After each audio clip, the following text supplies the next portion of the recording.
জৈনিক বাদশার একজন উজির ছিল, যিনি সকল বিষয়ে আল্লাহর উপর ভরসা করতেন। একদিন বাদশার একটি আঙ্গুল কেটে তা থেকে রক্ত গড়াতে লাগলো। এই অবস্থায় দেখে উজির বললেন, এটা অবশ্যই কল্যাণকর হবে ইনশাআল্লাহ। একথা শুনে বাদশাহ উজিরের উপর রাগান্বিত হয়ে বললেন, আমার আঙ্গুল কেটে রক্ত প্রবাহিত হচ্ছে, আর আপনি এর মধ্যে কল্যাণ দেখতে পাচ্ছেন। বিষয়টা বাদশাকে এত বেশি ক্রোধান্বিত করলো যে তিনি উজিরকে কারাদণ্ড করার নির্দেশ দিলেন।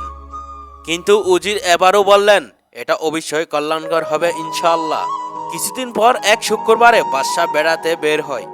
একটি বিশাল জঙ্গলের পাশে বিশ্রাম নিচ্ছিলেন।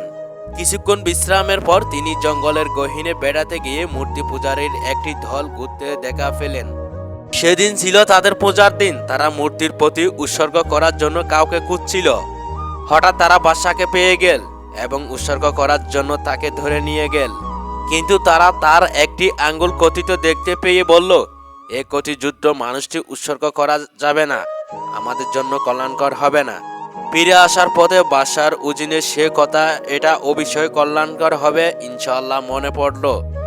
ফলে তিনি রাজ্য ফিরে এসে উজিনকে মুক্ত করে দিলেন এবং ঘটনাটি বর্ণনা করে বললেন, সত্যি আঙ্গুল কেটে যাওয়াটাই আমার জন্য কল্যাণকর হয়েছে।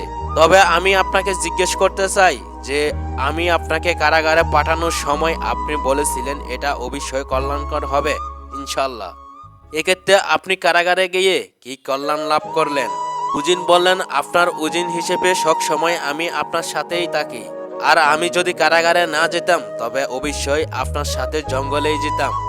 ইতিমধ্যে তারা আমাদেরকে ধরে নিয়ে গিয়ে আমার মধ্যে তো কোনো কুতু পেত না। তখন তারা আপনাকে বাদ দিয়ে আমাকে দিয়ে উৎসর্গ করত।